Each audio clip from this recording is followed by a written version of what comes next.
will give us an opportunity to spend a little more time on the study session. So with that, we will take the public hearing for the Marketplace Redevelopment Project Parcel C.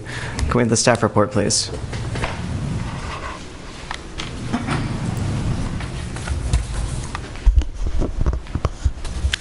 Good evening, Chair Moss and Council Planning Commission members. We are here to consider a final development plan for Parcel C, which is part of the Marketplace Redevelopment Project.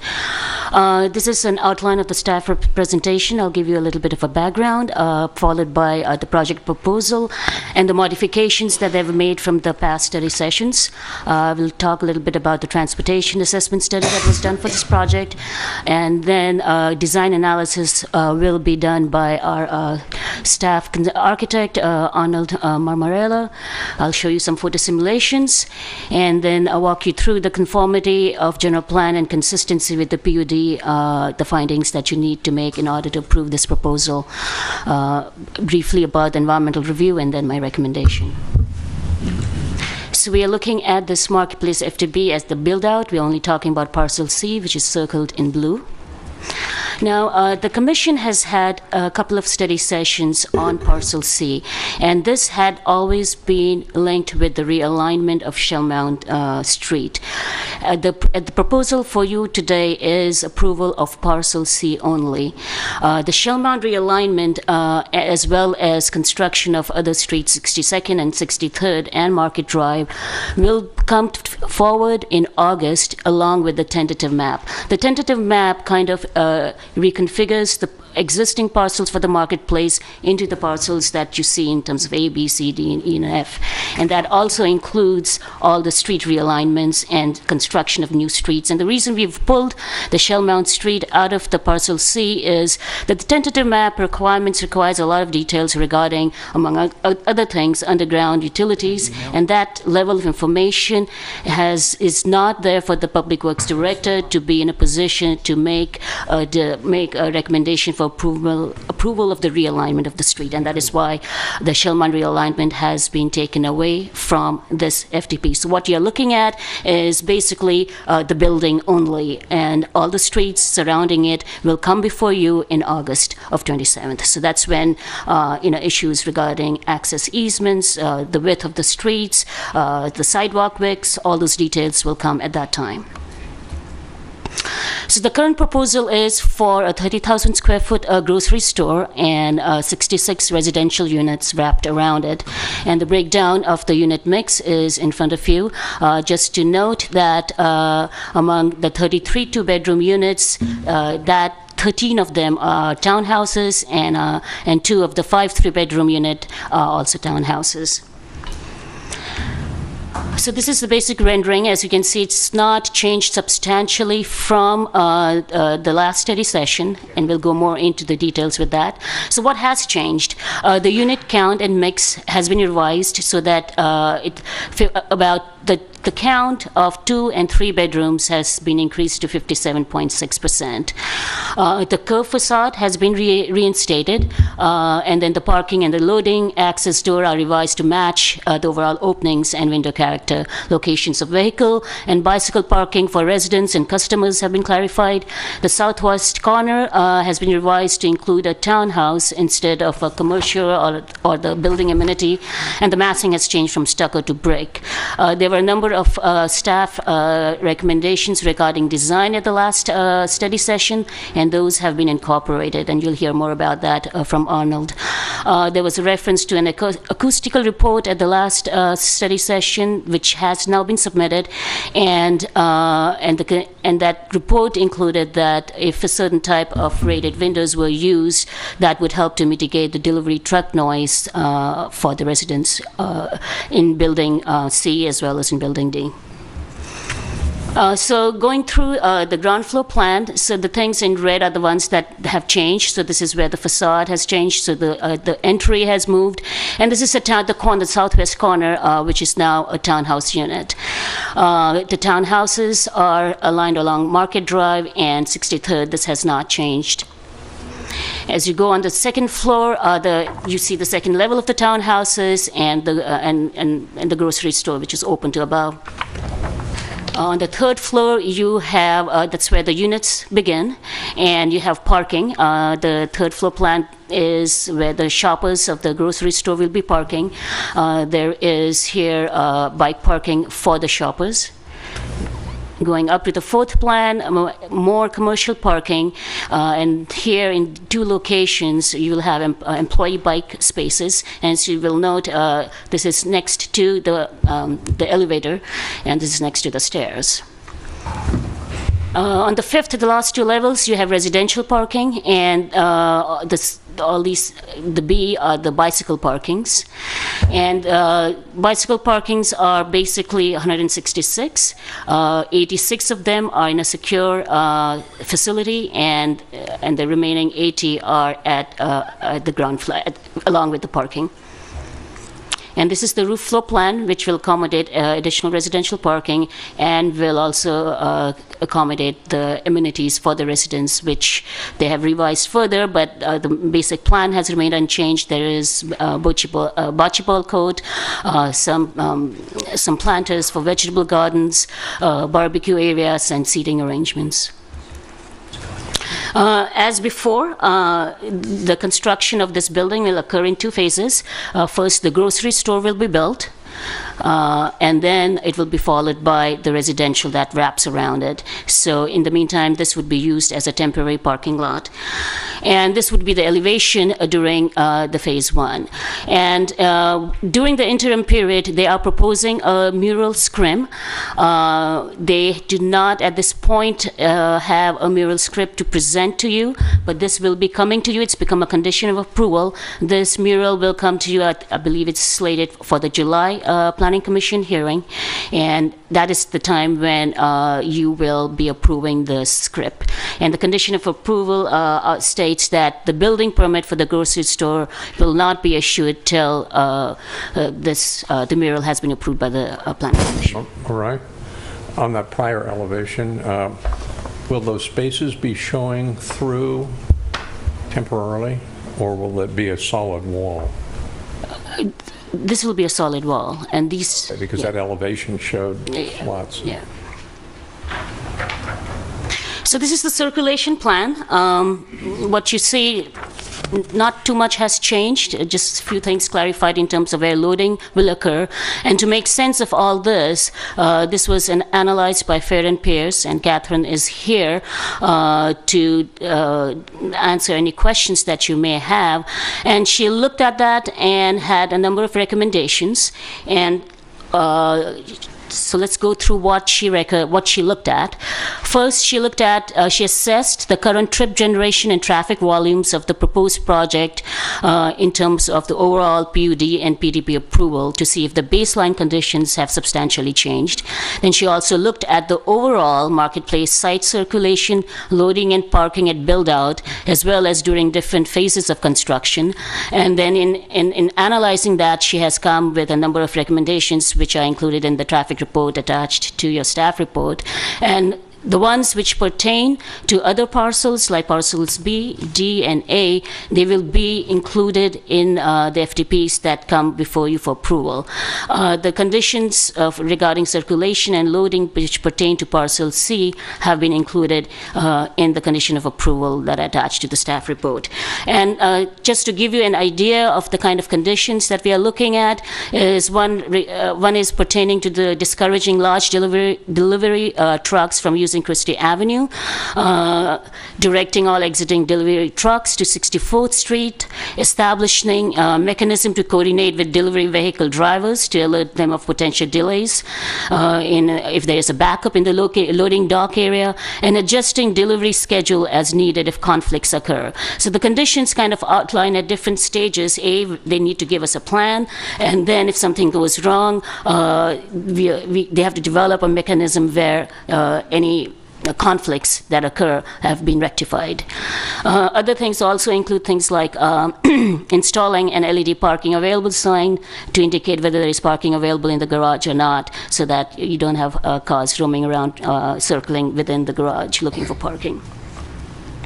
She also has specific recommendations regarding internal circulation, and I'm not going to go through all of them. They were attached to your report, and if you have any questions or you need more information regarding that, Catherine would be happy to answer that. Regarding parking, she assessed the parking as well with the original PUD as well as with our current regulations, and parking for both the grocery, for resident, and for overall commercial are adequate in terms of what they have proposed. What has not been included, and which is now a condition of approval, is inclusion of 17 resident guest parking spaces, which is included in our code, and they need to show that in their building permit plans. And this can be shared with commercial spaces. So this, now we move on to the design analysis, and I'm going to ask Arnold to come and talk to you about that, and he is going to take you through the design as well as a few things that he has identified in terms of what additional work that is needed. So with that, Arnold. Yeah, go down the... Good evening. Nice to see you this evening. I want to just first acknowledge the design team that's worked on this project and the project developer. I've reviewed a lot of projects in my time, and they've been really good to work with, and they put a lot of effort into this really complex project. So I just want to acknowledge their work. And so the first slide up, is to remind me to do that, as well as to kind of just say that a lot of this project seems to have come together very well, and this is the elevation, of course, as you come down Shell Mound, looking at the entry into the grocery store with the curved corner that's come back into the design. So in general, the elevations that are on the side of the grocery store have really developed well, and there's no additional comments that staff has about how they might need to be enhanced or changed post-approval. This is the other elevation adjacent to the park, and this one, you see the brick is returned to that corner, and I'm really kind of looking at this one just to draw your attention to the upper right-hand corner, where there's the pergola that wraps around the corner of the upper unit, and then I want to kind of go to the next one. Whoops, the wrong way, sorry. How am I? Oh, we're missing one. Oh. Well, let me see if it's here somewhere. The direction. It's not here.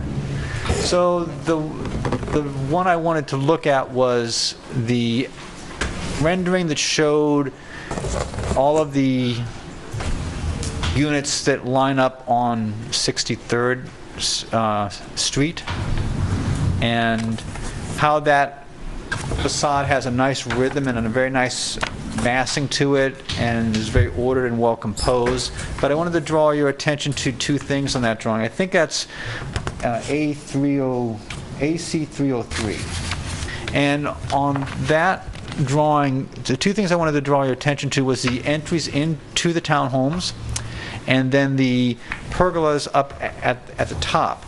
And the pergola is kind of like a crowning feature, those trellis ideas, and I wanted to sort of talk a little bit about those. So let me see if I can go to here. So here you also see them, and as they will look in this enlarged elevation up in the upper left-hand corner, you see where it is shown on those upper units, kind of in between the brick sections, and then in the upper right corner of this drawing, you see how the vertical post is aligned with the building wall, and then the members of the trellis project out a little bit. So the next one should show that in more detail. So you see the drawing on the lower right side, which shows a kind of a gridded kind of pattern to the trellis, and then you see the detail number 2 shows kind of a side view, how it projects out from the wall, and then detail number 3 up at the top shows kind of how it looks at the front. And so on these, I think what we want to do is kind of do a little more work looking at these. The rendering that shows the 63rd Street side shows these fairly dense and developed, and then I think here they're getting a very light. The C-section trellises up top are fairly light and have that kind of maybe unusual C shape that don't quite have the density of that rendering. And then on the side by the park, of course, that trellis really, it looks like it hasn't been figured out yet. That trellis seems to have a slightly different design, but we don't have the details for that. So what we'd like to go back and do is look at these a little closer and like bring up the level of the density of those so they really have a strong crowning feature. So that dimensionally they're a little bit larger and a little bit stronger than is shown on these drawings. So that's one of the goals. The second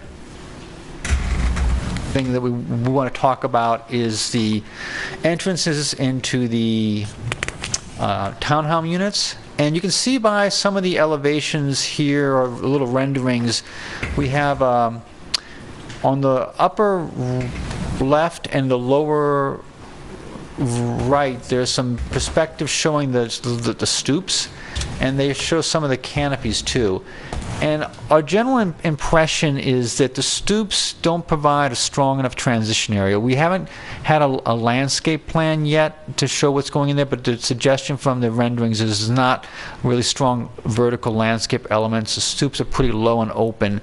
So what we'd like to see is some development there so that they provide a stronger transition, a little more privacy for the units, and we can work with the design team of what that might look like, whether it's more robust landscaping or maybe a railing, like the lower right of the drawing shows a railing over the low stoop that provides some sort of sense of transition. But overall, a little more development of those areas at the stoop and as well as at the canopies above the stoop. There seem to be a little tacked on, and maybe they could be a little stronger. And then also at the entry doors, you'll notice the entry door in the lower right corner of this page shows an image of an entry door that has kind of like a long glass, and the color just kind of stands out from the other colors. But in the design here, let me see if I can find the right drawing here. In the design here right now, the entry doors look a little utilitarian with this smaller vertical slot, and they kind of blend in.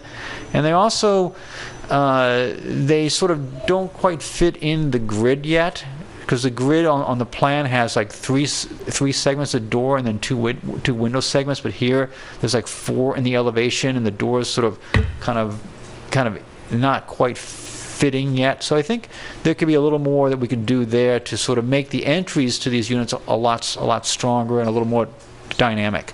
So those are the areas that we want to work with on the building side, just really refining some of those key things. On the units, main thing I want to say is this project really benefits from a lot of diversity in units. There's 66 units, but there's a lot of different configurations, and we think that that's a positive step. So we have a lot of different unit configurations. Some only have 1 or 2 or 3 units in actually that configuration. The townhomes, one thing that the townhomes benefit from is they're fairly large. They're fairly large units, and so that provides ample space to configure furniture and things of that nature. So you can see this is the townhome 1, which is, I just showed this one because there's the most of these. And you notice on this one, there's an entry off to the side. There's enough room for living and dining room furniture. Upstairs they have a whole, like a little loft area that the families can use really however they want, for study area or for a little TV area or for play area for kids. So these work out really well, and they include a full laundry room on upstairs. So they're generally working pretty well. They're very deep units, which is kind of a negative sometimes, but they have very large windows, so that should help get some light into them, especially since some of them are on the north side. So the townhome units we don't have much common on. The sort of the one-level units, this set of units, what we want to do is we want to go back and speak with the design team about what some of the intentions are and how they're going to meet a couple of the ideas for the family-friendly. The two main ideas that I want to point your attention to is entry into the units being by the kitchen, and then there's some little study alcoves and study nooks. So on the entries into the units, like on the 2B, the upper left-hand corner, you'll see it says optional sort of enclosure. So I think what's happening here is they're trying to sort of meet that part of the guidelines, but it's sort of not clarified what they really intend to do yet. And we would like to see how the entries can be a little more defined, and also a decision made on how they are rather than just an optional. So we would like to get some more definition to those entries and to make them not so much looking right into the kitchen. Whether that means the bathroom moves or just the entry gets reshaped a little, that's something we would want to work with them on. The other area to work with them on is these little niches and study nooks. They're kind of great ideas, but the concern that we have is they're not shown to have built-in improvements. So if they're just little niches in the walls, the question is how will people really use them? As renters, they won't have the ability to actually build in furniture and things like that. So will they really fit a desk? They're only 18 inches deep, or they're a little pocket. So right now they're showing that as really like it's built in with a little desk, but in reality there's no real way to know that that's going to happen, and it would really be up to the owner. So we think maybe those need to be relooked at. Either they're built in or something else happens there, that they don't end up being just these odd little cavities in walls and things like that. And the one all the way to the right-hand side, next to the dining room, that is a bigger space on Unit 2D. There's several of those in the plans, and those also, what's really the best use of that space? So we would like to explore that a little more with them and not end up with a leftover space that really doesn't serve a real purpose. The other units, or 2 bedrooms, have some similar issues. Overall, the units kind of lay out pretty well. Some of them are a little small on the living area, like this 2I is, and then of course up top this 2J and 2K. But overall, for the most part, the units lay out fairly well, and they have some positive amenities to them. Lastly, the 3 bedrooms, just wanted to acknowledge that they're fairly large units. They do many of the things, the entry, the hallways, really a nice area for dining and living. The bedrooms are away from the living area. So there's not a lot of 3 bedrooms, but the ones that they have work pretty well. So I believe that's it for what I was going to say. Mainly just some refinements onto the units and some of the project details. And just to note, we do have conditions of approval recommended to address all of these points. Okay, so now it's the fun part of the whole project, before and after pictures. So these are the various locations from which the photo simulations were taken. So this is a view from Powell Street as it exists today, and this is after. This is again view from Powell Street Bridge, and this is after. This shows that the road has been realigned, and the parcel that you see would be where the garage would go. That's actually from the pedestrian bridge. Yeah. Right. Right. Sorry. This is the view north from Shamrock Street, and that's in the background. This is from south. Of course, you see that the UA theaters would be replaced, but it gives you a better idea of what it would look if when it first goes up. This is from Christie Avenue, and this is how it would look after the proposal is built. This is across the railway tracks, and there you see your building. Now, going on to the conformity with the general plan and consistency with the approved PUD/PDP. The general plan designation is mixed use with residential, where residential and retail uses are permitted, and therefore the project is in compliance. The PUD findings: in order to approve this FTP, you need to make two findings. One, that this FTP substantially conforms to the PDP, and two, that the changes and conditions of approval in the original PDP have been met. We believe that it does, and the original, the approved PUD-PDP identified 86 units and 5,000 square feet of retail up to 85 feet on Parcel C, and the proposal consists of 66 units and 30,000 square feet up to 64 feet. However, if you want to see it in terms of the overall PUD, this is the difference. The approved PUD-PDP and compared to the proposed overall PUD, and you have been seeing study sessions for different parcels. So in a sense, the proposal is smaller, both in terms of office as well as retail, and the residential is more or less pretty similar to the originally that was approved. The intent of the original approval was to replace surface parking lots and create a mixed development over a 25-year period. And the revised proposal that you have is to create a slightly smaller mixed-use development that does replace the existing parking lots with a few less units, less retail space, and no office space, no new office space, and within a much shorter time frame. Staff also believes that the FTP is consistent with the conditions of approval of the Marketplace PDP as approved by the City Council. In terms of environmental review, the EIR that was approved and certified by the City Council applies to this FTP. An environmental checklist was attached to the staff report, which confirms that there have been no substantial changes in the proposed project or to the circumstances under which the project will be undertaken, and that no new information of substantial importance exists which would require preparation of a subsequent EIR. Before I conclude my presentation, I would like to direct your attention to a memo which is in front of you. There's nothing substantial in changes in the conditions of approval.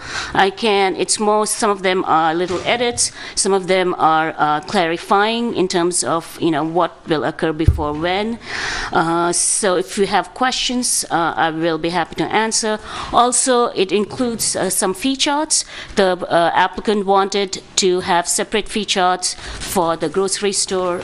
These are the building permit fee charts, and separate them out between the grocery and the residential components. So that's why they are there, and we wanted to keep that in the record. Commissioner Tan had sent us some comments. The only thing I would like to kind of direct her attention is that you mentioned regarding ADA parking spaces. I see it now on the larger plan. Right. And in any case, those ADA parking requirements get kind of sorted out at the building code stage. So sometimes some adjustments need to be made, but the building code requires that the ADA compliance occurs. I'd just like to note that Commissioner Tan gave us comments on both agenda items. She's going to have to leave about halfway through the meeting, I believe. So it was unclear which item was going to go first, so she gave us comments on both. But since she's here, we don't really need her written comments on this item, I don't think. But I also have her written comments on the study session, which I will give you at that time. So that concludes my presentation. Staff is recommending that the Commission approve the project subject to the conditions of approval in the staff report, including the modifications in the memo presented. The applicant is here for their presentation. In terms of staff, you've heard from Arnold. If you have more questions from him, we also have Catherine from Fair and Pierce. We also have Public Works Director here in case there are issues regarding streets or any other things. So do you have questions, or would you like to hear the applicant? I have a question about our purview in terms of the phasing, because when we approved the Christie Avenue Park a year ago, that was put in an early phase before most of this other building was happening. And when we looked at the plan last in March, it was still in an early phase, and now it seems to have been bumped to the end of the process. And I'm wondering.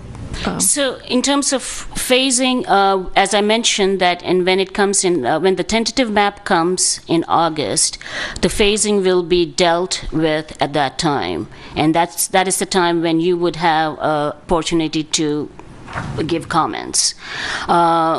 It has been changing, and it has still not been nailed down, which is one of the reasons why why the street has been taken out. So that would be a time to sort of give your comments. And just to why the park has kind of moved back, the main reason is to account for the parking during construction, because where the new park is going to go, it's a parking lot. And that kind of gives parking to uses that are existing while construction occurs at different surface parking lots. But you can also ask the applicant more in terms of why the park was pushed to the back. So I have another question about phasing. What's the timing anticipated for the construction of the grocery store versus the wraparound residential units? The gap in terms of time, I believe it's about a year plus. Year and a half in terms of when the construction begins of the residential The component. applicant wants to respond to that. Okay. We can do as part of our presentation or respond now. You can just do it in your presentation, that's fine. Any other questions for staff? Great, thanks, Maru. Bring up this and drive.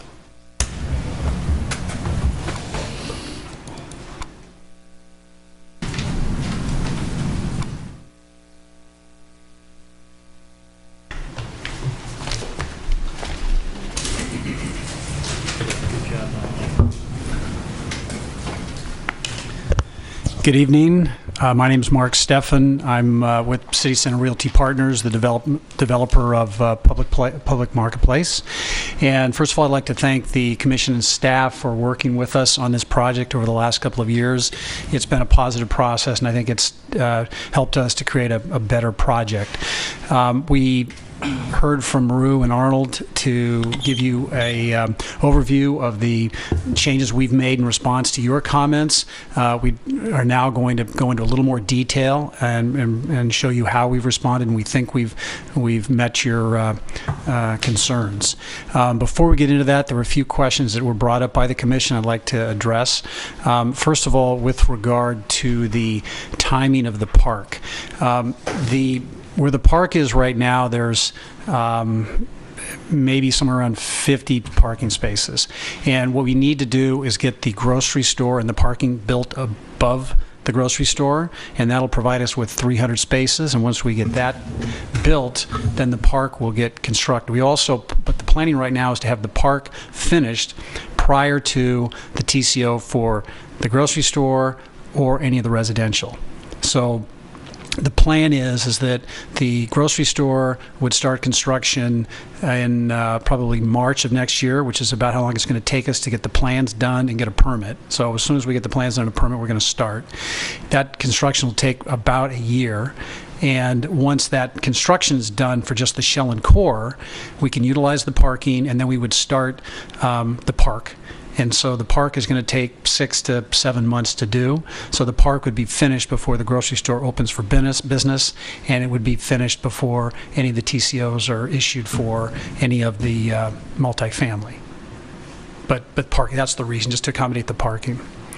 And then relative to the timing of the multifamily, when that would get constructed relative to the completion of the grocery store, our plan is to start that construction as soon as the shell and core of the grocery store are complete. We need that wall to be up, and then we could start the residential. So that's what our plan is, and barring any severe economic downturn, that's what's going to happen. We have provided for a scrim in case we were to suffer an economic downturn. We'll have plenty of dollars invested, so it's in our best interest to start this residential as soon as possible. But what we've designed, and we'll show you tonight as we go through our presentation, is a scrim that basically is a picture representation of what the residential will look like. So it'll be attached to the north side and the west side of the building if we have to do that, if we haven't started the residential, and it would be representative of what's going to get built. And that's the intention, but you'll see that in more detail when we go through our presentation. And let's see. Excuse me, will all levels of parking be built in the first phase? Excuse me? All levels of parking? All levels of parking on Parcel C will be built in the first phase. So that'll be as part of the 1 year roughly construction period to build the shell core for the grocery store as well as the parking structure, about 300 spaces. So I'd now, unless there are any questions right now, I'd like to ask our architect, Aaron Ashley, to come up and talk about some of the ways we've responded to your concerns and questions. Thanks. I know we've all looked at this a bunch, and so I don't want to belabor it any more than to just kind of highlight a few areas where we've listened to you and really thought about your comments over the last, 18 months or so. And I think where we've ended up is a really terrific project. So just as a reminder, Parcel C is toned here in red today, and it represents a pretty significant portion of the existing parking lot today. And then, the whole idea is that this is the first piece of this really great new district of Emeryville, and the relocation to Shell Mound is a kind of a two-sided retail with this great capstone at the north end and this grocery store. And over the last year and a half or so, we've talked with you about what's the character of this place, whether it's the renovation of the public market, which is deep in the weeds right now, but soon to look much like this image on the lower right, or whether it's the building on Parcel C we're talking about today in the upper right. The idea is that along the way we establish a common aesthetic. And as we said last time we saw you in March, we really see this grocery store not only as kind of the perfect neighborhood fit that makes this part of Emeryville really attractive to families, this and a park. What else do you need? And but it's a catalyst. It's the thing that all the other retailers are looking to as a kind of the bell cow, so to speak. So getting this in place, having this as the anchor, really is the backdrop of a successful, vibrant shopping district. And so, as a catalyst, it's the linchpin to being able to complete the balance of the site over a short time period. And I've got a schedule here in the back that speaks to how all the parcels are currently envisioned to come online. So I said 18 months. So we did come before you with a very different idea for a grocery store. It was maybe a more low profile. It was a one-story grocery store with parking on the roof in December. And there was a lot of feedback from you all and others about, how do we make this a more urban facility that feels more like this district that we imagine in the heart of Emeryville. And this January, of course, we were talking about the street and the building. There were a lot of positive comments and a lot of suggestions for improvement, whether it was the look of the parking facade and the kind of how do you design a parking garage that doesn't look like a parking garage. And so we really spent a lot of time thinking about that, and we came back to you with some ideas in March, and it seemed like we made some good steps and some bad steps. So some of the recommendations was go back to the curved facade at the southeast corner as a really nice anchor to the end of Shell Mound. Show us more about 62nd Street Plaza and what you really mean for this space, because we've talked about a lot of kind of character and lifestyle attributes. We just hadn't demonstrated it. Be clearer about vehicular and bicycle parking and circulation. We had some brick. We took it away. You asked us to bring it back. We did. Although Arnold's pointed out there's still some room for improvement, we did spend some time thinking about the architectural elements, which clearly play a big role in the image on the lower right. And then, the deliveries and the delivery schedule we further clarified to make certain that it's most accommodating. So in terms of returning the curved facade, we thought this does create a great anchor statement at the end of shell mount. It's going to have a nice piece of signage. We've introduced some glazing here as a way of kind of anchoring your sight lines. Big open retail, again, it's almost a 25-foot floor to floor, so you think of a very high profile grocery store. As a component of this, we had to shift some circulation around, and it seems minimal, but it ended up costing a lot of drawing time. But I think the ultimate solution is one that creates much better connectivity from the parking, the commercial parking, to the plaza and ultimately into the alley and into the public market. One question was, tell us more about 62nd Street Plaza. And so we've looked at a modular paver. We don't love the colors that are out there, and we looked at a kind of a modeled arrangement of 4 warmer tones so that they kind of mask any oil or grease stains or anything that might happen, but really creates this great single surface. So like European Plaza, there's no step down to the street. Everything's flush all the way across. These gray stripes here are those tactile pavers that warn people that they're entering into traffic. The idea is that it's open at select times, and when it's open, it provides loading spaces for the grocery store or for the office building, which is part of the shell mount realignment. There's just less parking for this big office tower. And we've clarified pieces of that, which include the green roof structure at the entry to the grocery store, and how we're using a mix of in-grade and kind of boxed planters and trees. Vehicular and bicycle parking. So there's definitely some notes from the Fair and Piers report, which we acknowledge and are, I think, relatively minor things to pick up as this gets further along into drawings. One big comment we heard from you all was to cover the parking on the rooftop, and so we've introduced a continuous trellis system to that effect. You know, the bicycle parking on lower floors was reorganized and prioritized to make certain that shoppers and employees were parking their bikes proximate to elevators. And then just as a note, you know, that 186 space bicycle parking for the residential is indoors.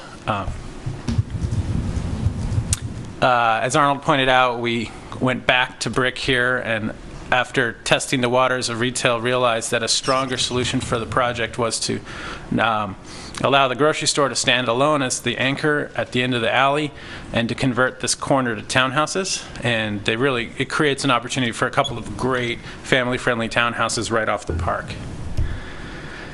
We did do some things to the stoops to help them. So if you recall, the stairs used to be here, and the entire stoop was really a staircase. And in deference to some comments from you all and Arnold, we reorganized it to give a little seating area or a little barbecue area, and you know, admittedly, I think this could be enriched a little bit further. Further up the building, recognizing that this is still you know, early in a design process, although you know, we're trying to make real commitments to what this building will look and feel like. We've found a language that we think is consistent for additive elements, whether they're trellises or balconies, and we started to articulate that, and clearly when we get through working drawings, that'll have more detail. Lastly, the delivery schedule. So between the recommendations from acousticians around town on how to best mitigate that with the building design, the realities of the times a day that this would happen, so we've, at staff and Commission's recommendation, really limited this to 7 a.m. to 1 p.m. and you can see that the majority of deliveries are really happening in that 7 to 11. So we think it's not waking people up in the middle of the night. It's part of an active urban district, and we've made amendments to the streetscape, eliminated a bulb out here and a bulb out here, which are kind of minor trade-offs to get the ability to move trucks and vehicles in easily. So, you know, lastly, this is on the building design. This is just a refresher on what the building looks like, and it's a plus or minus 30,000 foot grocery store where their staff areas are organized on the east side with windows and glazing and looking out over our landscaped area, and the real in and out that affects customers and guests. The main address is on Shell Mount, and the secondary address is on 62nd Street, really capping that alley. Upper floors are all very typical, as Arnold pointed out. 3 bedrooms get the priority of corners. Family-friendly units always overlook the park, with a couple exceptions, but they're overlooking a very quiet residential street in 63rd Street. And the mix, as you've seen, again, you can kind of see in the hatch where the family-friendly units have been prioritized along that park frontage, really enhancing that connectivity. We designed a variety of units. Maybe it was an interesting process because as you all were evolving your family-friendly guidelines, we were evolving our plans right along behind it. And as Arnold points out, there's certainly some room for improvement on a couple, but I think, if you think at the scale we're operating and the number of decisions that were made, by and large, we feel like we're consistent with the guidelines. In fact, it looked like some of the plans in the guidelines were just borrowed from us, so we're happy to donate. But nevertheless, it feels like we're consistent. In terms of elevations, you've seen the material board that we passed around. We really wanted to come up with a color palette that made sense and was consistent with the other design ideas in the larger marketplace project. We always said we wanted to use real brick. This is the real brick that we think. We actually spent an afternoon walking around the market hall, all 4 sides of the marketplace, which is a hodgepodge of different brick from different eras, and we picked a brick that really kind of fit with that character and had the right color tones and the right amount of age. And so the balance of plaster, steel windows, aluminum windows, metal trellises, and brick, we really think harmonizes and speaks to Emeryville. And on the grocery facade, it's a lot more metal and plaster, but consistent with, at least, our office is right next door to this building in San Francisco, and we really feel like there's a lot of consistencies from where we work and this district in Emeryville, and a lot of good connectivity. And so in an image like this, you get a good sense of the way we're using 3 similar color tones to communicate depth and give a little bit more variety without being schizophrenic. In terms of schedule, so as Mark alluded to, we would intend to get Shell Mountain Street going right away, and it's always a challenge to sort of reconcile approvals and construction timelines. And you're sometimes beholden to folks like East Bay Mud that work on different timelines, or PG&E. And the idea is to build the core and shell of the grocery store and then hand it over for a fit out. Over that course of time, we can deliver Christie Park so that the 2 come online together, and they would all be delivered in advance of any of the multifamily units. The intent is that, you got to keep in mind, we did a silly schedule here where these are sometimes 1 month and sometimes 6 months. So the idea is that, I don't know. Gwen. The idea is that 1 month, give us a little time to mobilize. After the completion of the core building, we'd start on the multifamily, and there really are 2 independent structures that share a wall. And so as a backup plan, as a hip pocket in case something bad happens, we'd love to have a little temporary parking and a scrim that is a suggestion of what's coming. And so we had provided these in the package. This is a rendering without the residential building, and you see that we've investigated a series of scrim options, and these are really high quality screen printed outdoor quality things. They have a fixed lifespan, but the idea is that they help get us through in need, and it'd be affixed to the building. And so our proposal is that you'd actually have a kind of what's coming for the duration until construction starts. Yeah, and what's key here is that we have every intention of building that multifamily. There's a lot of value to it, and so there's really no incentive for us not to build it unless we had another great recession. Which we hope we don't. And so, in a sense, what this looks like from the park is very similar to the view when the residential is complete. So that's all we had. We're happy to ask questions. I know you've all seen this a number of times, and probably even that was more than you needed, but we wanted to just go through it once.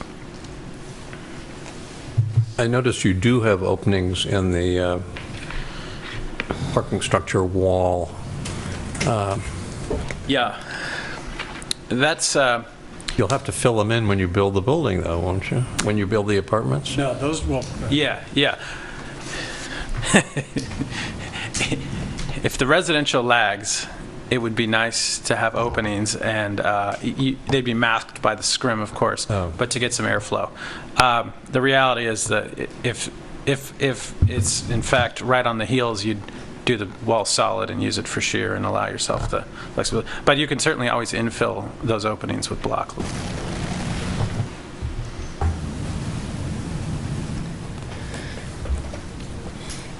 Any other questions? Great. What is, Thank you. actually, now that we have this picture up here, what is behind this large bit of glazing at the, above the, at the curved wall there? Just parking. That's just the parking. Will you be able to see the cars through? Well, there's a wall, like a knee wall behind it, so you wouldn't see the hood of the car. But the idea is that you won't see. There's a little reflection to glazing, so you kind of see more reflection. More reflection. Okay. Yeah. Frosted glass, then, basically. So. We had not thought frosted glass, just kind of clear glass with some reflectivity. If you drive past the new MacArthur garage from the freeway and you look straight at it, you see right through the mesh because you see kind of straight on. Mm-hmm. And so understanding that this is the one part of the garage that you really all see as you drive, we wanted something in there to buffer views that didn't make it a design object. It really just kind of kept it from being a distraction. Mm-hmm.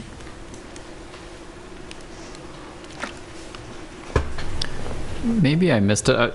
The green canopy, I didn't really see a detail for that. Is that all steel? Is it? It's all steel. It showed up in our building sections, and the photo that Arnold showed, which I don't have in my set, was in. Are you saying this canopy? Yeah. Yeah, so it shows up a little bit in building specs, but it's a similar language of kind of exposed C channel perimeter, kind of exposed bolts on a 6x6 steel post with a green roof look. And this has become a kind of a trademark of the grocer we're talking to, that they have this kind of aesthetic with the green roof at their entries. And it's candidly helping us out a little bit with our C3.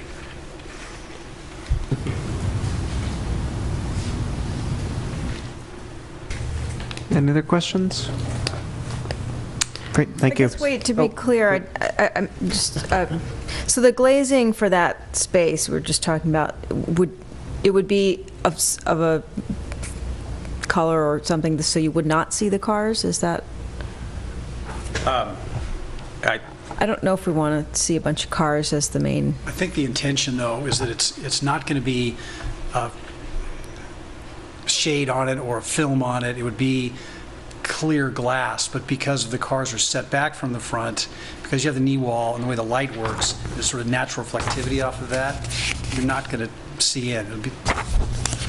Yeah, and at nighttime, we're obligated by the Emeryville code that light fixtures are shielded, so you're not seeing that. But I bet I have in the plan. Well, wait, right at that corner, though, isn't there bike parking on all of the levels? There is. So I was just flipping to that. So you can see there's a, I don't know what that is, 12 feet back. Mm-hmm. So you'd be real hard pressed at the elevation you'd ever be to see. Okay. Is that on all levels or? That's each level. Okay. Cool. Thank you. All right, so with that, we'll go ahead and open the public hearing on this item. So if anyone would like to speak, please come forward.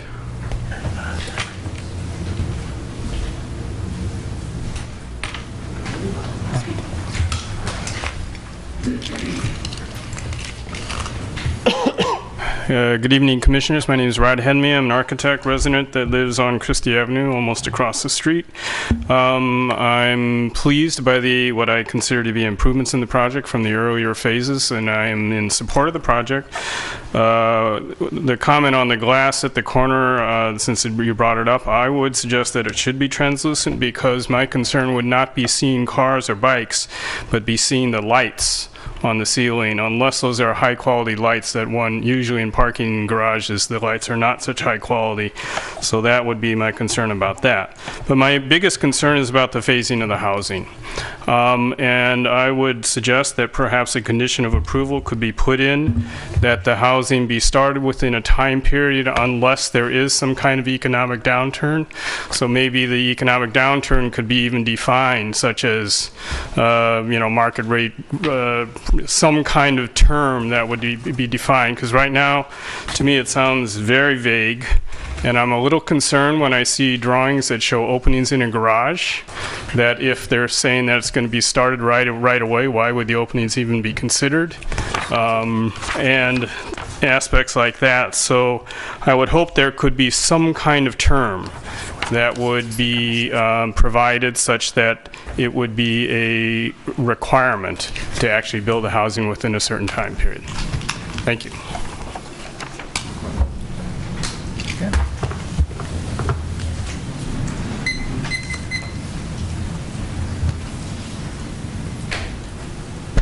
Good evening, Commissioners. Chair Moss.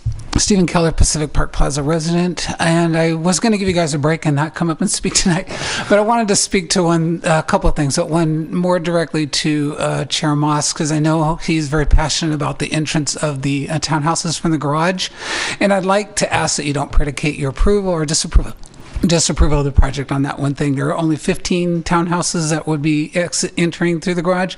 And what I'm seeing with the new Emmy apartments is I'm seeing quite a few people who live on the street that are actually putting furniture on their stoops, that are coming out of the building, not through the garages, to walk their dogs. And I think once these townhouses are built along that park and the dog park is there, we're going to see a lot of face activity of that. And I think people will be using the garage entrance more for foul weather, or coming home with groceries or late at night and stuff like that. So I hope that with a project this stellar that we don't consider that such a linchpin. And then additionally, from the conversations I've had with my fellow residents and even some patrons at the public market and the vendors that are left in the public market, everyone is really excited about this project, and we really like to see it go forward as soon as possible. So thank you.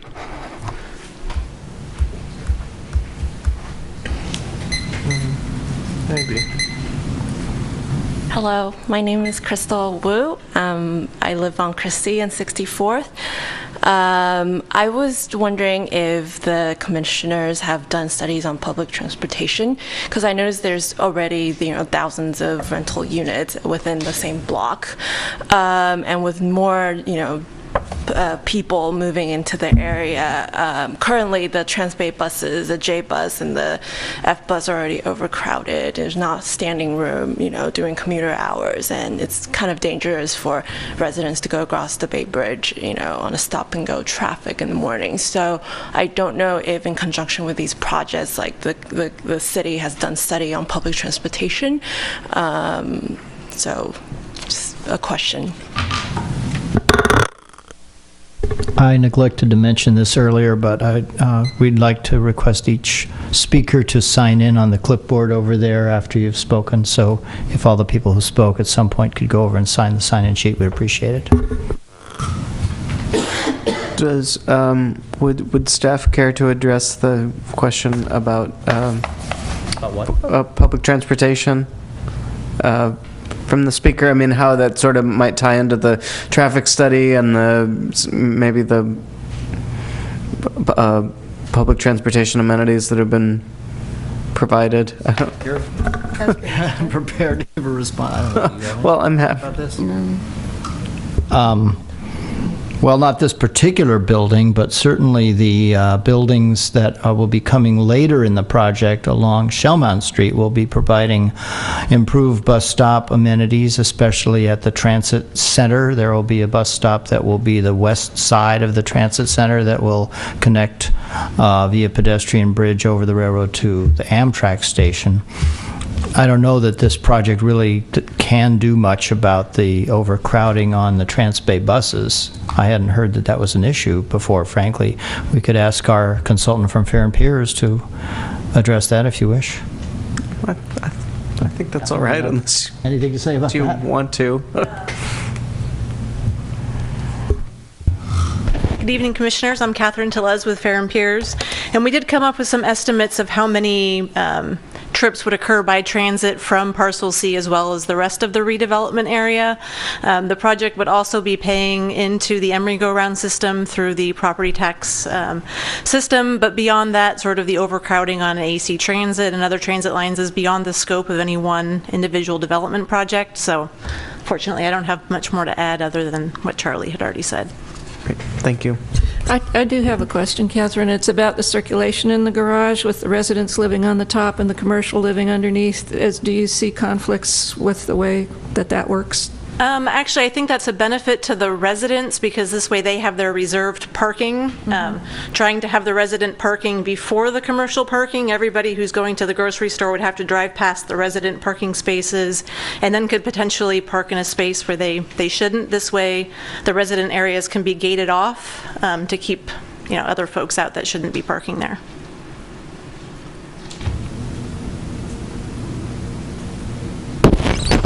Any other speakers? Great. All right. Well, then we will close the public hearing, and we will discuss the project. You want to start? Sure. I'm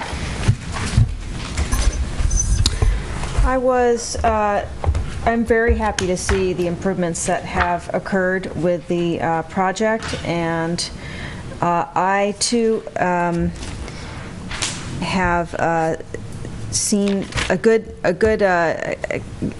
lot of really good motion towards the right thing. So I think we have a little bit further to go, and I was happy to see all of staff's recommendations in the conditions of approval, and I agree with them. I think there's a little bit more detail that needs to happen in the pedestrian experience on say the elevation on 63rd Street, page L004. Where's that?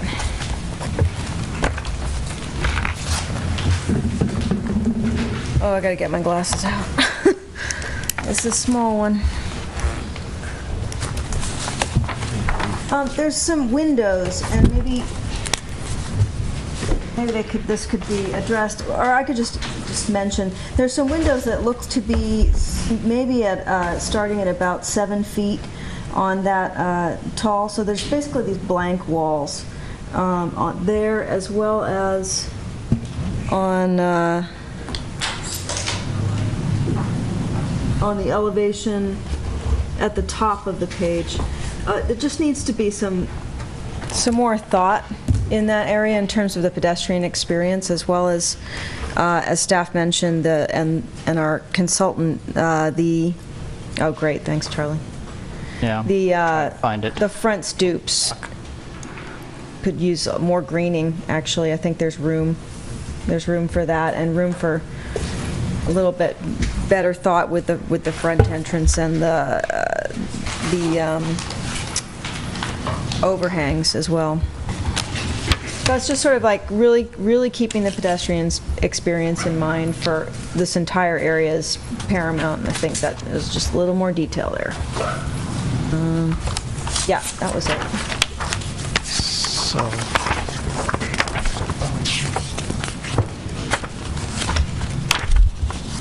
Wait a second. Sheet L004 was what you were looking at? That's going to take a while. Wait a second. Close.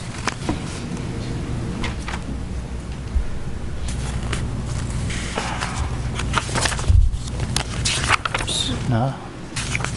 Oh. I don't like this version of Acrobat. It's not very friendly. All right. There we are. load. Whoa. It's It's kind of freaking out. I can keep going All right. while that's happening. Oh, well, sorry. I don't think it's going to work. Okay. There's a picture right there. Perfect. So you can see right behind the car, that gray area where the people are walking. There's a big old blank wall. Nah, not good. It'll give some privacy. I understand. I just think it needs maybe some sort of, Landscaping or something. dare I say, decorative element there that breaks up that large, expansive wall. That's all. But I understand there's bedrooms right on the other side, so if I'm not mistaken, at those two spots. But in any event, I understand the need for privacy, but it just needs street improvements, enhancements. I also, as the Mr. Henney, I believe, mentioned, in the public comments, I was having some serious red flags were being raised by this scrim, and I too would like to see some terms requiring that this building be done within a timely manner. I'm not sure how that would work out and what the legal ramifications of that are, but I'm not interested in seeing a scrim at all. But and if so, for not very long. So that is, I don't know if there's a way to work on that and put that into the conditions of approval at this point, but I would like to see it. Well, if I may respond, we went around and around on this issue with them, and the problem is we don't really have any kind of hammer that we can bring down if the residential doesn't get built. I would note, though, that since the residential and the grocery store are a single FDP, that once the grocery store gets built, or even once it starts construction, the entire FDP is then vested, which means that the permit or the entitlement for the residential piece of it is not going to expire, which is a good thing. So the question only then is when is it actually going to get built? And we do have a condition on phasing, page 3. Basically, after going, like I say, after discussing this internally and thinking of all kinds of options and going back and forth with the applicant, what we came up with is that if the I forget exactly what it says, but something effective. The building permit for the well, I'll read you what it says. If the grocery, well, let me just say this: if the grocery store never gets built, if for whatever reason they don't pull a building permit after you've approved this FDP, we do want the FDP to expire. And we've put 2 years in here as the expiration date. And if they come back, and ask for an extension, then you can consider at that time if you want to give them one. But if they never build anything, we would like it to expire because we don't want this lingering around forever. We want to start over with something else. But if the grocery store does get built, then we also want the residential to get built, right? So the condition says, if the FDP does not expire, and the applicant has commenced construction of the grocery store, and an application for the residential portion, a building permit application for the residential portion has not been filed, and fees paid by January 1st of 2018, then the applicant shall pay to the city 1/5 of the total affordable housing impact fee of $1.32 million for the 66 units, or $264,000, which will go into the Affordable Housing Fund. So that's what we came up with. If they don't build the residential within a certain time frame, we get $250,000 for the Affordable Housing Fund. That's the best we could do. So, and are there other pieces to this phasing that are happening before that? Remind me, before that residential gets built. So, for the entire project. The entire PUD? Yeah. How does? No, we don't. You probably are working a lot. Well, I mean, they have their own schedule that they just showed you. Yeah. That's not cast in stone. We don't have any conditions that reference that. So all we really have before us right now to consider is this FDP for this project. So we've tried to, I mean, we struggled with, well, we could hold up the C of O for parcel B. Well, what if they never build parcel B, you know? So we tried to link it to just to this project. So if the permit for the residential doesn't come in a timely way, then they have to pay us money for affordable housing. I mean, there was discussion about the park, you know, hopefully the park is completed before the, you know, at the same time the grocery store opens. Could we condition that the building permit for for these residential units be issued before the certificate of occupancy is granted for the grocery store? That the permit for the residential be issued before a C of O for the grocery store? Yeah.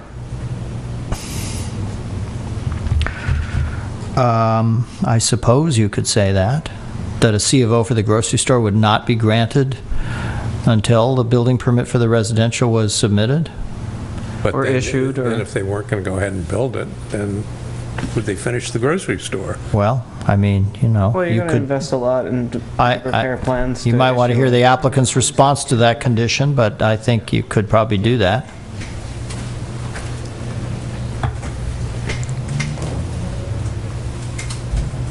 My next. You want to hear the response? Well, if they're ready, I mean, we can keep going too. I don't get the response now or later. Do you care to respond or comment? I'd like to think about it for a few minutes as we respond. Okay, sure. I also echo the comments of our consultant in terms of making a little bit more thoughtful, full analysis of the interiors of some of the units. So I think that that would be another condition of approval, and finishing things out for those small alcoves and the entrances. And that is, we're on for a moment, I believe. A building permit for the... Oh. Yeah, that's my comments for now. Thank you. Well, I'm glad to see this thing has come as far as it has, and I certainly hope it gets built. I think the working out the details is already in the conditions of approval that have been presented to us, that the staff will work with the developer to do these corrections and modifications. I would like to see that exposed garage wall filled in completely without the slots in it, just in case nothing happens, so that you don't get this funny mural with holes in it on a temporary basis. And other than that, I think it's a great project. I really look forward to having a first-class grocery store in Emeryville. Commissioner, I found a couple more, just two more things. Okay, thanks. I was wondering if there was any foreseen problems with the sidewalk or street widths that would need to be addressed now before August. You're all good? Okay, thanks, Maurice. And then what about the Essex building in terms of noise and the windows? Do you know what the glazing is on those? Essex building. Emmy. You mean Emmy? The 64th and Christie? Yeah, I'm sorry, yeah. Not off the top of my head. Do you know, Miro? Do you think that... I don't know. Okay. Because the trucks are going to be coming. Perhaps these guys do. Okay. They're designed for the train tracks? No, I was talking about the... They're similar in type, yeah, because they're designed for a building next to the railroad tracks. They're designed to, they have a higher sound attenuation than what we're proposing because they were designed to mitigate the train tracks. So we've talked to them. So we're good. Yeah. There with the backing up of the trucks. Right. Yeah. Yeah. Cool. The noise from the backup is less than the train. trucks. I mean, than the trains, and the mitigation, the standards that we have in the conditions. They have those levels along the sides they're facing. Good. Okay. Thank you. Okay. Thank you.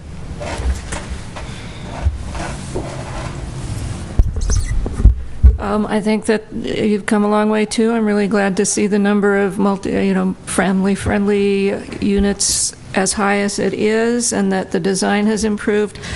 Definitely, I agree that the conditions that the staff are recommending should be included, and that a lot of emphasis needs to be put on working on the entries to the townhouses, the doorways, the blank walls, and those kind of things. I'm a little bit concerned about the schedule of the delivery schedule on the weekends, with the largest trucks starting at 7 o'clock on Saturday and Sunday, but I believe that there's a method of working on that. Right? What would be the mechanism if there are problems with the noise level at that time? They would, excuse me. The way the conditions have been crafted, before a building permit is issued, we are going to ask them to come up with a mechanism which works for the grocer in terms of how that is going to work itself out, and then we'll move forward from that. But right now, what is that mechanism? We have not developed the details, but that will be developed before the building permit is issued. Okay. Anecdotally, just like to note that there are a number of fairly sizable markets in my neighborhood of North Oakland, which is the new Safeway that just went in on Claremont and College, which replaced an old Safeway that had been there for many, many, many years, completely surrounded by residential uses. I don't know what their delivery schedule is, but I doubt that it's significantly different than any other grocery store, and I've never heard of any concerns, any major concerns about that. I don't think this is an uncommon situation. So, anyhow, we'll see. That's reassuring. Yeah, well. That's good to hear. Otherwise, I don't have any more comments. Actually, other than the timing, I do want to see the whatever provision is in there that will support the residential coming online as soon as possible would be good. Yeah, I agree with that as well. Overall, I think the project is looking really great. I like the design materials and the return of the brick that we wanted. I agree with the unit mix and the general layout of the floor plans, including the storage, the hallways, the flex space, and dining areas. Like the staff report pointed out, I think that the trellis still seems out of place and needs work, so I'm really glad that that's included in the conditions of approval, along with improving the development of the entry doors and the stoops. As far as the traffic and parking, there was a recommendation by Fair and Piers number, I didn't jot down the number, but it had to deal with assessing the pedestrian flow and the traffic by surveying the residents of the development. So I think that that's important, that should occur. As far as the family-friendly unit layout, I think there was a discussion about the pantry spaces in one of our previous study sessions or one of our last meetings, and so I saw that that was added, and I think that that's a good asset. I would caution that the fridge not be next to the pantry without adequate ventilation, because the heat from it just makes it unsuitable for long-term storage, and I've had that problem personally. I agree with the requirement for the applicant to develop more of a committed floor plan with regard to the casework or the study niches in the units, and I think that fell under guideline J50 and J58, so that's a condition of approval now. Other comments that I had on the conditions of approval, and this relates to the noise, that there is a requirement for a notice to the tenants and prospective future owners about the possibility of nearby noise, truck traffic, odors, and block views. And I think that that will at least help, set the expectations for the people who will be moving there. Window ratings, I think that's great. I'm fine with that. One of the conditions of approval, I think it was under parking and transportation, part 6, and you have my written comments, so you can go to those notes. I wanted to see that the transportation information display also includes showing the locations of the bike share stations. I think currently there is one called out on Christie Park, or at least it's a recommendation that there be one at Christie Park and also at Shell Mound Street. And because we are going to have additional bike share stations brought to Emeryville because of the recent MTZ vote, it'd be important to include that in the information. One minor comment with regard to the potential parking shortfalls during construction. I would just add to maybe, I think they recommended a valet parking, but you could also do just construction shuttling. That's something that I see getting done on most of my projects these days. Just having workers carpool in from a parking lot that's further off. And then the ADA parking stalls, that was addressed, so I think that's fine. The only thing I wanted to add to that was maybe consider reserving some parking stalls for the family-friendly units that are closer to the elevator, so that if there are tenants with small children, that they're not assigned a parking that's way off from the access to the building. So those are my comments. Yeah, I'd reiterate a lot of the comments that I've heard already. It's a great project. I think it's come a long way. And I'm not quite sure I found all the locations, but I'm assuming that the staff hired design consultants, continued coordination with the client, or with the applicant, be a condition of approval, or is a condition of approval. With regard to the trellises, I'm not certain that they need to be more, I guess what I'd like to see is more hierarchy and material complexity with regard to the trellises, and not necessarily that they're more solid or beefy, because I think a lot of these units that have trellises next to them are I think that they'll benefit from the sunlight, and shading them too much would be a negative. I'd also like to see, maybe as a condition of approval, the Townhouse 5 plan be worked out to a little bit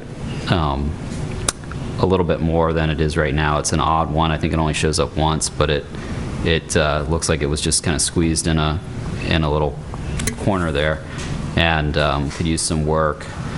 And then the corner tower, I feel like we were all excited about the rounded corner and the corner element there, and maybe it's just my memory of previous versions of this, but right now I'm just seeing the guardrail and then kind of a post and lintel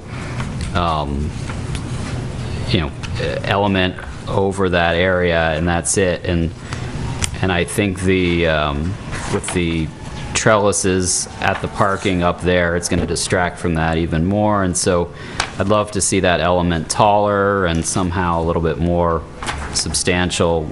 I know previous presentations, the applicant mentioned that this will be a focal point as you're driving along Shell Mound, and so a little bit more focus on the treatment of that corner element, in particular the portion that rises above the roof, would be, I think, beneficial to the project. And then other than, just speaking to the question of how to, what happens if the residential isn't built right away, or what kind of incentives could be put in place, or at the very least, I don't want to see this scrim up there for years and years, and so at the very least, I'd like to see some condition of approval that if the residential component isn't constructed within a year or, of the occupancy of the grocery store, that a permanent or a more permanent screening device be submitted, approved by planning commission, and installed. But I think like everyone else, I'd like to see the housing there, unless there's another great recession, I guess. And then I guess the only other comment is just maybe, I don't know if it's in there or not, I didn't see it, but a condition of approval that the windows, they all look like they're being shown recessed at least a few inches. I'd like to see all the windows recessed at least a few inches from the exterior face of finish. That's it. Yeah, I also want to thank the applicant and the design team for really working through this process. I think this design that's before us tonight is really, it's really great, and it really shows that you've addressed a lot of our comments, and I thank you for working with the staff to continue to refine things. I just have a few comments. One is, I've made this comment before, and I'll make it again when we consider the tentative map, but I feel very strongly that the direction of traffic on the 62nd Street Plaza needs to be reversed, or just kind of that all those streets need to be worked out. I think we're trying to create a plaza where the street could easily be blocked off for events and other things, and the way that it's configured right now, anyone turning down Market Drive, they're forced to make that left turn onto 62nd Street. Otherwise, there's nowhere to go since the other direction is a one-way coming the other direction. So it just makes it more difficult to block off 62nd Street. You also have to block off Market Drive as well. So I think if the street was reversed and Market Drive was one way the entire length, it would really improve that. So I will make that comment with the tentative map, as I think maybe I'll ask staff, would that be the more relevant place to make that comment? Probably, but I would also note that that's kind of an operational thing, and it doesn't really impact the physical improvements that much. It's always possible to change a street from two-way to one-way, or if it's one-way one direction, to change it to one-way the other direction. So, this is something that could be played with in the future to see if it's not working, it can be changed.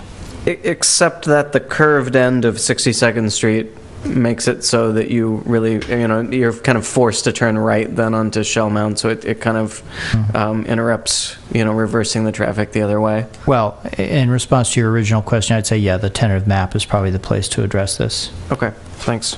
And then, I agree with Commissioner Gunkel about the corner element. If my memory is that the corner, we had seen a previous proposal where that corner element was really strong and looked really good, and then it got kind of less cool, and now we're kind of somewhere in the middle. And looking at that corner element now, my thought was that it's kind of what I thought would really improve it, what I think it's almost begging for, and now I can't find the rendering. 301. Oh, thank you. Is that it would look really great with like a clock feature on the top that would extend even kind of taller than that, that feature that extends above the roof. To me, that's what it's calling out for. But at any rate, I think it does need to be stronger, a stronger element. And then my other comment is about, it's sort of a comment and a question about the trellises over the rooftop parking. My recollection is that we suggested those kind of for two reasons. One, as a possible location for photovoltaic panels, and then also two, as a as a way to protect the resident parking, to give them some protected parking. And the trellises on the plans, to me, didn't seem to be doing either of those. So I was sort of I don't know if I'm reading it wrong or if that's true, but it looked like an open trellis that wouldn't protect from the weather. So I was wondering if you wanted to address that. It is an open trellis, and the third idea was to deflect views from the top 2 floors of Parcel D. So I think it protects from the sun somewhat, so your car doesn't get too hot. But it is a place for future PV panels, and Cal Green requires you to allocate, a certain amount of space for that future use. We can't get the numbers to pencil yet on doing PVs now, but I think the provision to have them in the future. So what we're proposing is an open trellis to create shade for the cars, to shield views from the office tower in Parcel D, but not to give full weather protection. Okay, thanks. So yeah, I think I would suggest that those trellises be a solid cover. I think that was, if I remember correctly, that was part of our concern before, was providing the residents with some sheltered parking. So that concludes my comments, and then I think maybe do we want to invite the applicant back up real quickly to address our concern about phasing? Well, Charlie had discussed that with them in great detail. Yeah, but he'd come up with a recommended proposal for it. Well, I think the idea was to get the applicant's reaction to that. Oh. I kind of worked out language based on what I think I heard you say about not issuing a C of O, a certificate of occupancy for the grocery store until a building permit for the residential had been applied for, right?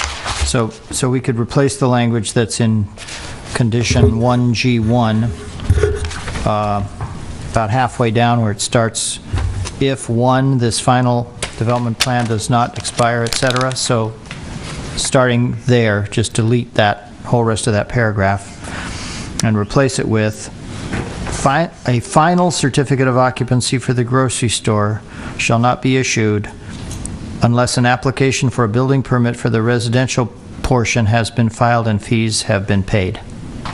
Period. Pretty simple. Great, I'm thanks. not sure what the applicant thinks of that. I guess we'll find out.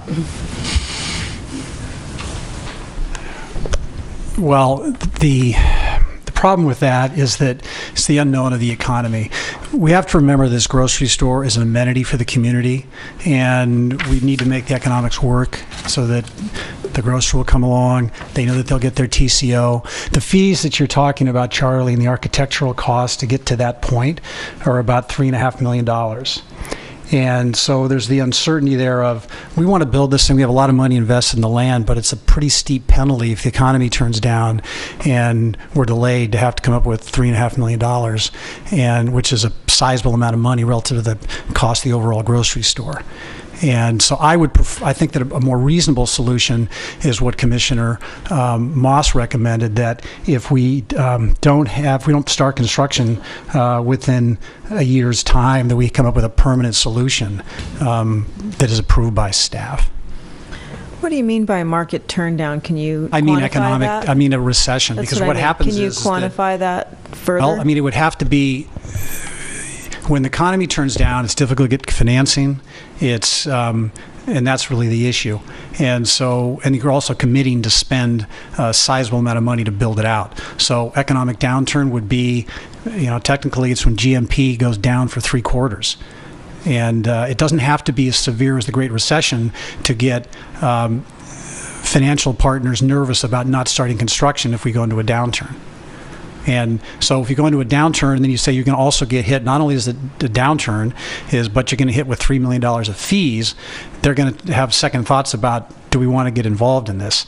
And so my concern is, I want to bring this grocery store to the community. I think it's a real plus, but it's I think it's rather draconian to have that amount of penalty if it doesn't start. I mean, mind you, our desire is to build this and complete it. There's value in those units, and we paid a lot of money for this project. We need to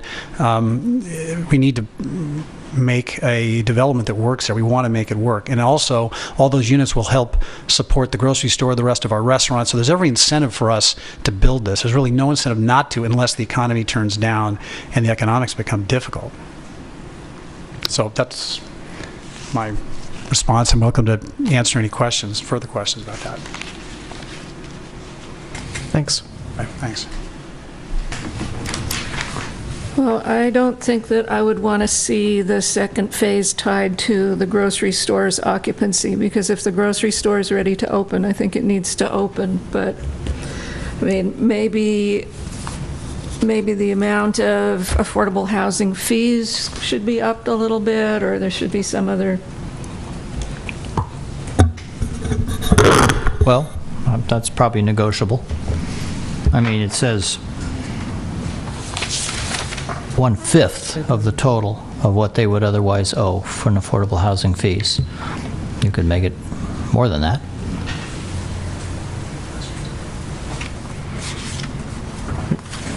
Yeah. Did the fifth come up as a just kind of out of the hat, or was there a methodology to that?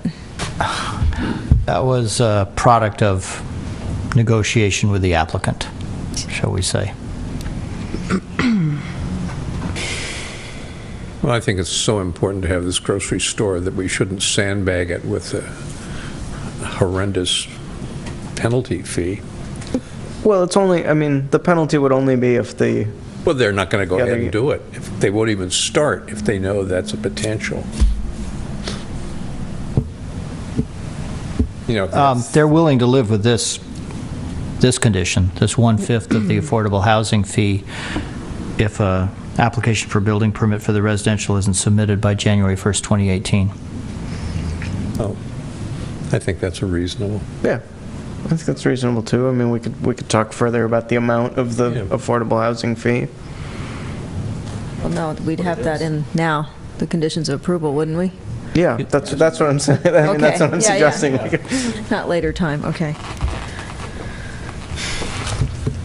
Regarding your Commissioner Moss's comments about the trellises, I agree also in that, I mean, unless you end up with pigeon spikes or something on all the trellises, no one's going to want to park under the trellises because they're going to be the place where your car is going to end up getting its paint job destroyed. So I think they'd either need to be completely covered or, and I think that's the intention. So.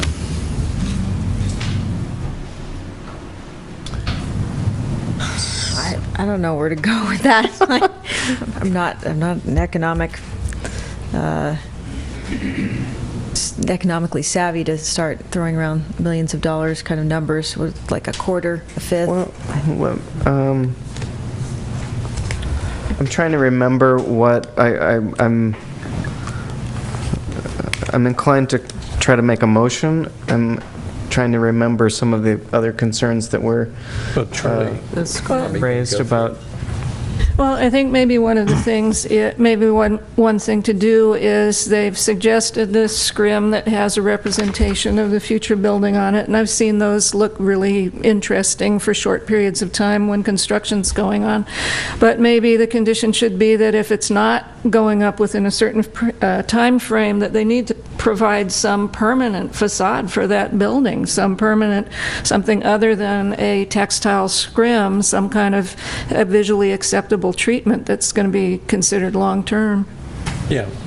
Well, and to that extent, I mean, we could, I think Buzz's suggestion was to have the solid wall from the start, which might lend itself more to some sort of treatment than the open wall. Yeah, I mean, if the intention is to build the housing, then the benefits of having the open wall and the reduction in the, in the mechanical ventilation that would be, allowed as a result of that. I mean, you'd still end up putting the same mechanical system in because you're going to be assuming that you're going to be covering that wall shortly. So it doesn't seem like there's really any benefit to keeping it open. And it'll probably help you out with seismic, You're fine shear. with that? Well, there could be some condition if the building doesn't go up against that wall, that there be some long-term landscaping plan or something that could be a green wall or something of that sort. Or just that it be a permanent solution be brought to the planning commission for approval within us, if the housing hasn't started construction within a year or something. I don't know. It's a good idea. Yeah. They seem agreeable to that. Okay. So you Where are put we? This you're is, okay with doing the wall now? What's the number? Yeah. Cheaper to develop. It's good. Like that? Okay. And I totally agree with the covers on the roof being, on the rooftop. On the parking? Yep. Yeah. Yeah, I think And the that should recessed be. windows. Okay. Yeah, definitely. And how are we addressing all these little design components that we're now kind of entrusting you guys to work Their out? condition. You're entrusting us to work it out, basically. I mean, I Are they believe... all, is there a condition of approval that basically Yeah. states that? Yes. Yes. And then Oh, can we yes. add things like the corner piece, Yep. So, if I may outline the things that I've heard that you want in the conditions, which are not there already, and see if I've got all of it. One is regarding the transportation information display, that should include the location of bike share stations. Another one is include construction worker shuttle program. Another one that was suggested by Commissioner Tan was assigning parking stalls for families near the elevators. There was also a comment regarding not putting fridge next to the pantry. There was one about all windows should be recessed. You didn't by few inches? Did you? it said 3 from Three. the face of the exterior finish.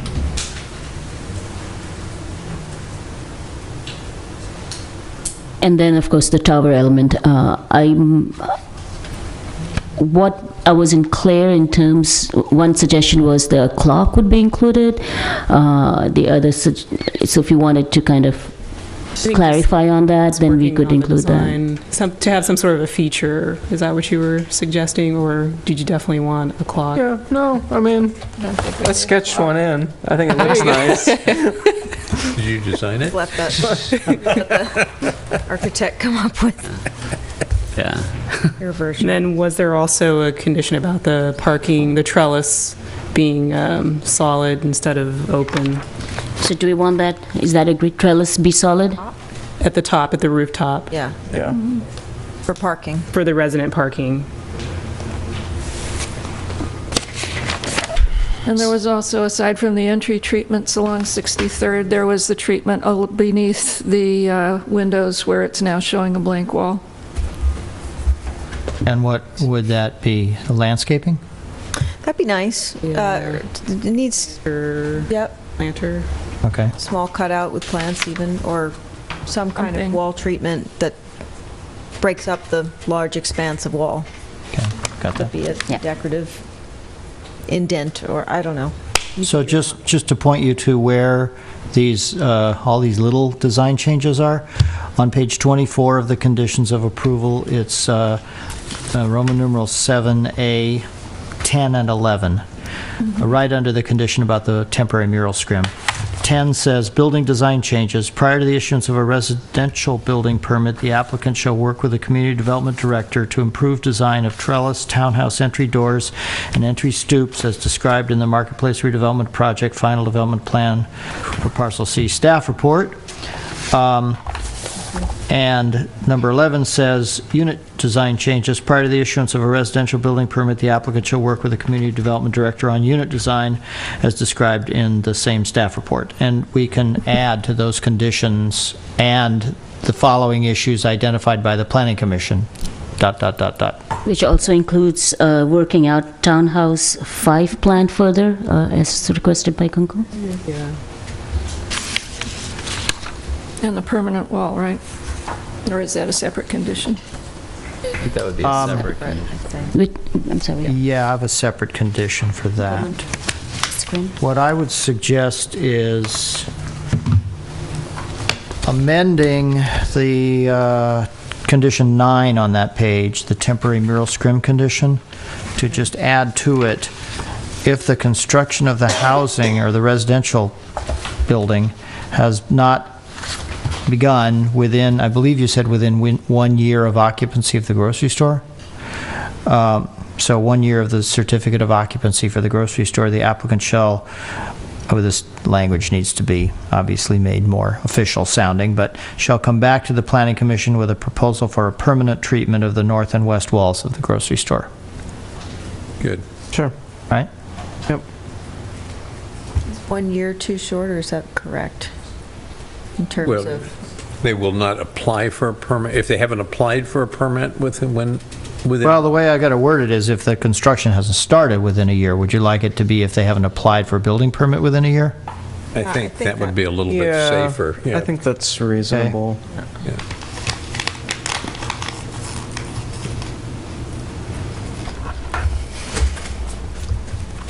It takes about a year, doesn't it, to start construction after you've applied for a permit? Oh, give or take. Depends on how long plan check takes. Depends on lots of things. All right. Do you want to read back those conditions to us? Or sort of the... I think we just did. What? I think we Okay. have All right. Okay. You got it. All right. So I move approval with those conditions. I second. So you're okay with the phasing condition that we have? Yes. Yeah. The $250,000 for the housing fund? Yeah, with the Okay. solid wall. Charlie, can I ask you a question? So Yes, absolutely. We need the applicant to respond. just to clarify, the condition in terms of the temporary scrim would go away, so we'd have is just, or would it remain? No, that would still be there. Okay. That's still there. It's what it says in addition to that, if an application for a building permit for the housing hasn't been applied for within a year of the grocery store certificate of occupancy, then you need to come back to the commission and tell them how you plan to treat those walls on a permanent basis. Okay, but the scrim requirement kicks in when? I don't know. Before, you mean installation, you need to get the scrim approved by the planning commission before your building permit for the grocery store will be issued, which is what it already says. Right. Okay. And we have that calendared for the July meeting. Right. Yeah. Doesn't say when the scrim has to go up, though. Can one more question? So Commissioner Gunkel's suggestion of the window recess, did that make it in? Yes, for 3 inches. Okay.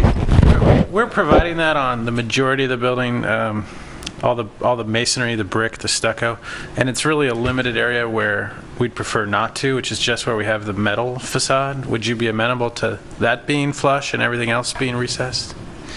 I don't know. I mean, that's also the area where you're using the vinyl windows, right? Yeah. So I just worry that with the metal facade and the vinyl windows, there's gonna be a pretty drastic difference in kind of quality of materials and the quality of the kind of the finished product. Is that on the park side? No, it's the north facade facing 63rd Street. Really? So it's as You're just trying to figure out how to treat, because the metal panel, how you would wrap them. I know how to do it. I just know it's a you've all heard this before. It's a 30% increase just to have something other than white, which we were committing to, and then to frame it that way is another 25% increase. And I think the value you get out of it is frankly fairly negligible given the kind of skin that we have on the building there. So in lieu of that, we're getting great recess depth on all the masonry areas, so with an aluminum system. So it's kind of, I know it'd be nice to be able to complement one against the other. Recessed. It's not. I mean, maybe make that a staff, coordinate that finish detail with the staff, the vinyl windows and the metal cladding. Perfect. Thanks. Yeah, maybe even just some detail around the window that protruded. Or I some- don't know. yeah, I don't know. I'm a little unclear what we're talking about. We're talking about the metal and the vinyl.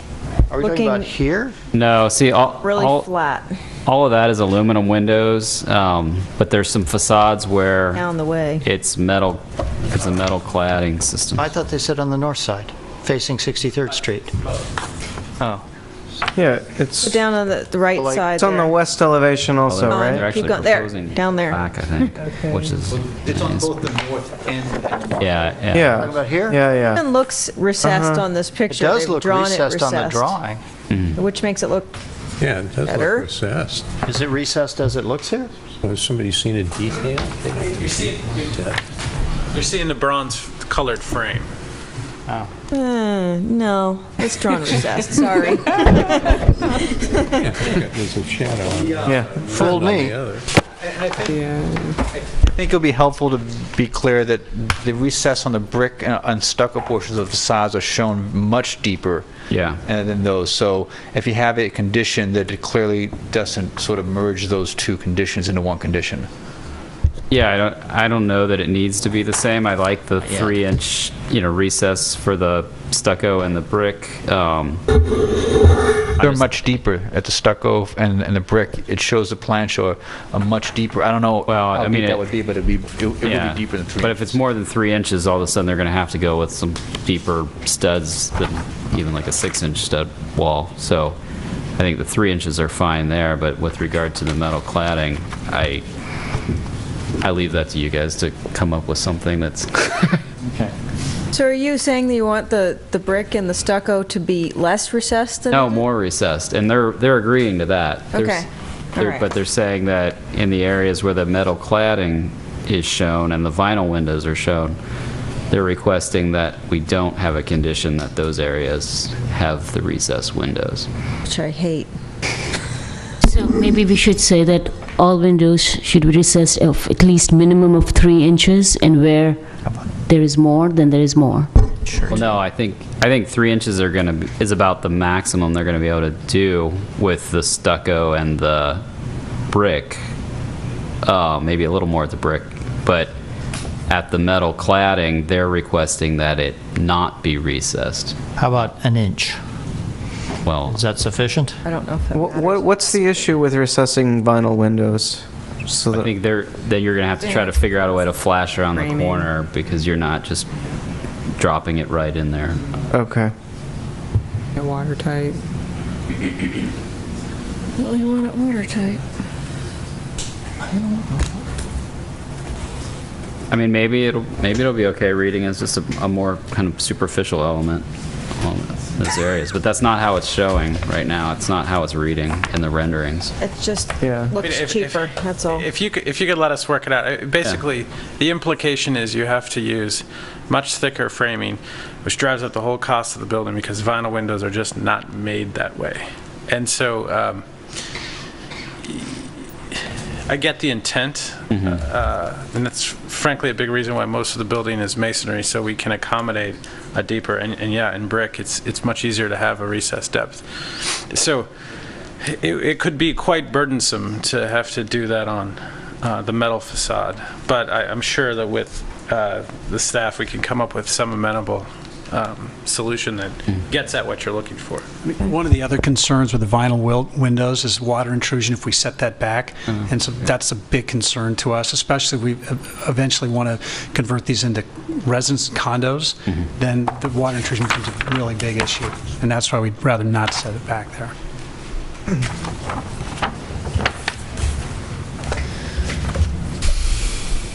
Well, you get our, design intent if there's some creative solution.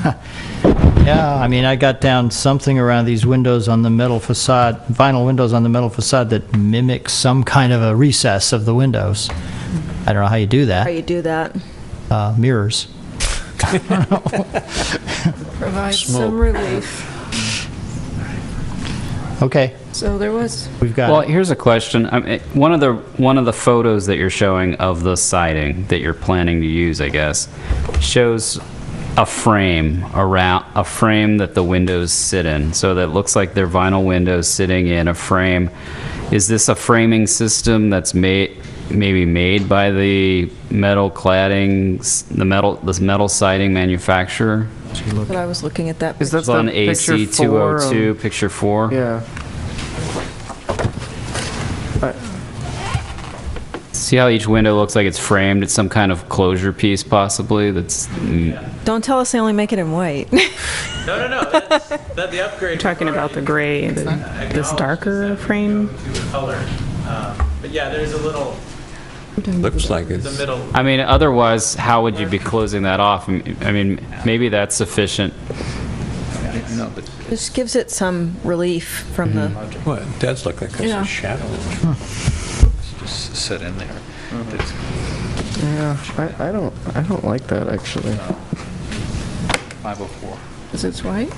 No, it's just I just don't like the. I mean, it looks like it's coming out at you.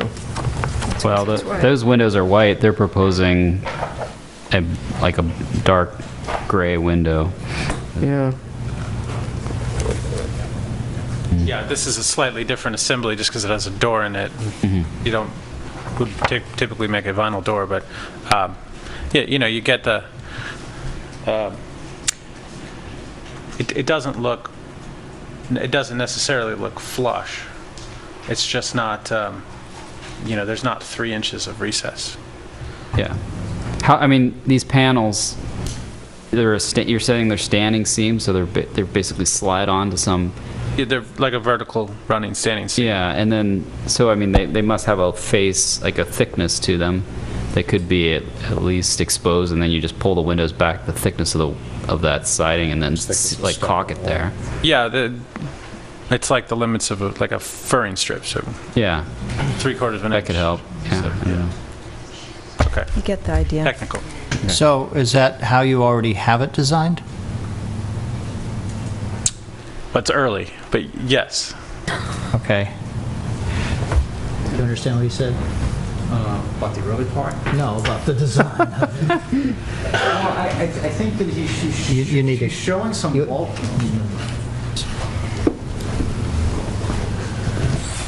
Okay, how's this work? I may understand what he said.